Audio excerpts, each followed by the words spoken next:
and welcome one last time here at Brussels to Pro Tour Dragons of Tarkir. Rich Hagon alongside Mr. Historian Brian David-Marshall.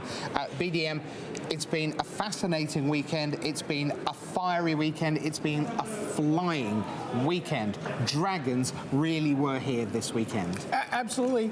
You know, we watch these players. You'll see these players. Sometimes people will joke that the pro players could, you know, play from a spreadsheet. You know, that really I just want to play with the cards.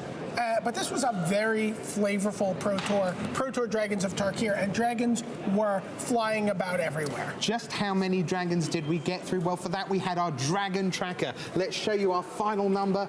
There it is. That was just in the feature match area. That means there were thousands of dragons running around the tables here, or flying around the tables. 114 just in our 19 rounds of feature match action. Flampling all over the place. Is flample a new keyword? It is. It means flying and trample. Okay, great stuff. Good to know. That, by the way, is not an announcement. Just stop it. Right. Let's get to the serious business then, because of course, as always on a Pro Tour Sunday, hundreds of thousands of life-changing dollars on the line. Let's show you our big bracket, the big board, and we'll walk you through the morning, which began, BDM, down here with Adrian Sullivan against Thomas Hendricks. This was a huge match and a long time coming for Adrian Sullivan, someone who's been playing Magic since the very beginning. He's been an author and a commentator on the game, and finally getting his breakthrough performance at the Pro Tour level after having a lot of success at the Grand Prix level. Yeah, great job by Thomas Hendricks too, but it was Sullivan who advanced into our semi-finals. Well, next up on the screen there you see Martin Dang and Marco Camilluzzi. This was the Danish player Dang in his first Pro Tour top 8. Same for Camilluzzi of Italy. What happened here? Well, both of these players, a lot of success lately. Camilluzzi coming off some strong Pro Tour finishes. Martin Dang coming off a GP win just a few weeks ago. Right, at Liverpool. And it was Martin Dang who made very short, sliver kids level work of Camilluzzi. Yeah, 10 minutes, 2-0 and done. Let's go to the top of the bracket. Andre Strasky against Andrew Olschwager of the United States. This was an interesting one. On the face of it, you had green devotion for Strasky, blue-black control for Olschwager. Again, BDM. Yeah, Olschwager, someone who's been a PTQ player, getting to the Pro Tour a couple times, having his big breakthrough performance. Andre Strasky playing in his second Pro Tour this season, Pro Tour top 8 this season, I should say. Kind of had the one of the really memorable wins here. It looked like he was all but dead and was able to slam down a Nissa and get in for that last 4 points of damage when it looked like all hope was lost. So that took Andre Strasky in on the back of Nissa for World Waker, and then you had Jason Chung against Shota Yasuoka. So this featured Yasuoka with blue-black control, and it was red-green dragons for Jason Chung. Yeah, worth noting, by the way, blue-black control versus red-green, blue-black control versus red-green, blue-black control versus red-green. That was kind of the story coming in. Over here, you had Abzan and mono-red aggro, which were the two sort of outliers of the tournament. So what happened in Jason Chung against Shota Yasuoka? Shota Yasuoka just took him apart with his blue-black control deck and advanced to the semifinals. Was kind of expected in some ways, but then we were up with Martin Dang, mono-red, against Adrian Sullivan, blue-black control,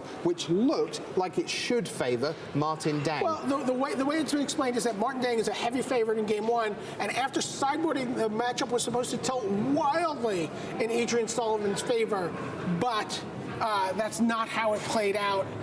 And Martin Dang, the Grand Prix winner, found himself in a position to become a Pro Tour winner in the same, in like a month's time. He dashed to victory because it was Zergo Bellstriker over and over Absolutely. and over. And the Drowning Sorrow drowning in Adrian Sullivan's hand, unable to deal with this dash creature that was never in play on Adrian's turn. Let's take a look at our second semi-final then.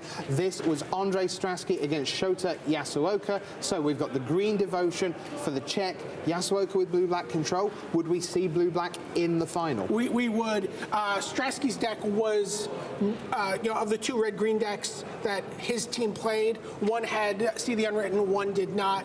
His was the See the Unwritten deck, and it was supposed to be not very good against control, and it didn't matter. Both of them lost at some point to blue-black control, as Shouty Yasuoka, in his second top 8 of his long and legendary career, had advanced to the finals. So that brought us to best 3 out of 5, with Yasuoka against Martin Dang. Now, in 2 out of 3, you would have expected that Dang would have a pretty big edge here, but with 3 out of 5, maybe that tilted the balance back more towards the Japanese player. An opportunity to have 4 sideboarded games where, you have some morph creatures that you can play on turn 3 to block. You have Virulent Plague, which completely nerfs the Hordling Outbursts and Dragon Fodders, and really, and give Shouty Yasuoka for his Dragon Control deck. I mean, that's what's so great about his blue-black deck. It was Dragon Control, tons of Dragons Matter cards, but it was ultimately the Dragon Fodder of Martin Dang that walked away with the victory. That's right, and so that means that your Pro Tour champion by 3-1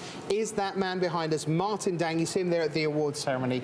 He claimed the title, $40,000, and BDM, here's a big story brewing.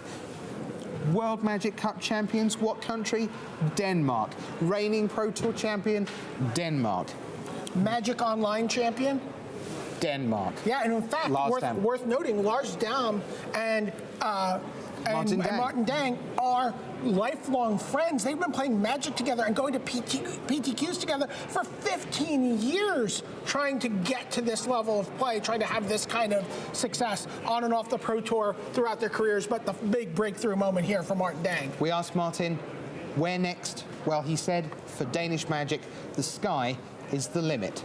Well, the skies were full of dragons here at Pro Tour Dragons of Tarkir, with great memories. Thanks so much for being a part of this fabulous Pro Tour experience. Onwards and upwards to the world of Magic Origins. That comes next. But for now, from everyone here at Wizards of the Coast, on behalf of Brian David-Marshall, I'm your host, Rich Hagon, saying bye.